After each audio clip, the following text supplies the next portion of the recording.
My question is about the concept of monogamy. Next. One of those belief systems that most cultures around the world hold up and celebrate as the ideal representation of a romantic relationship.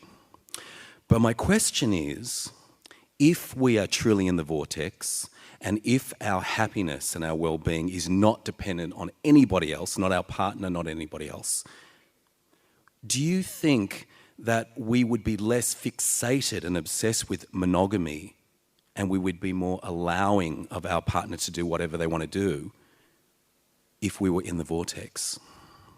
The most significant thing that we would like to begin with about this is that the sooner that any of you make peace with allowing your partner to do whatever they please, the happier you will be, because you can't control any of them.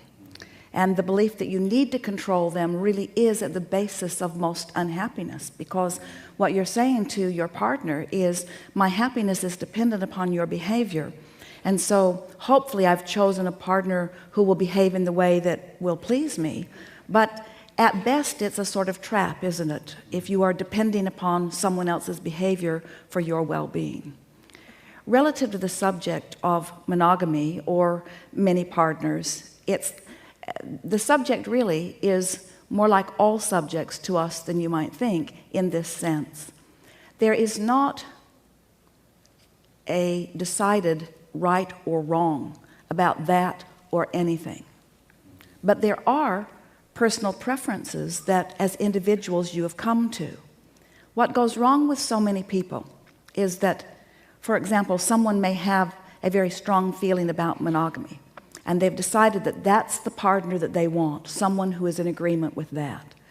And so if that person were to offer a vibration that was purely about that, thinking about that and why it is wanted and what the benefits of that would be, so that that person has really trained themselves into a vibrational frequency of that, not pushing against the other.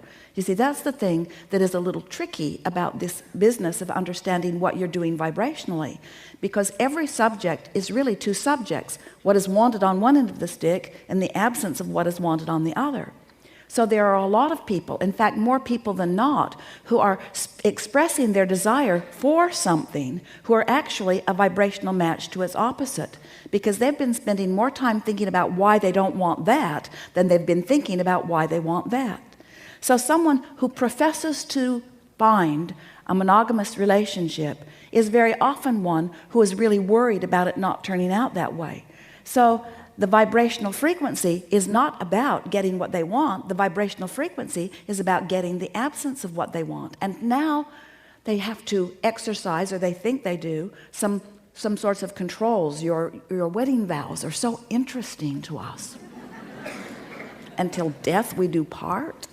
We would say something more like, I like you pretty good, let's see how it goes.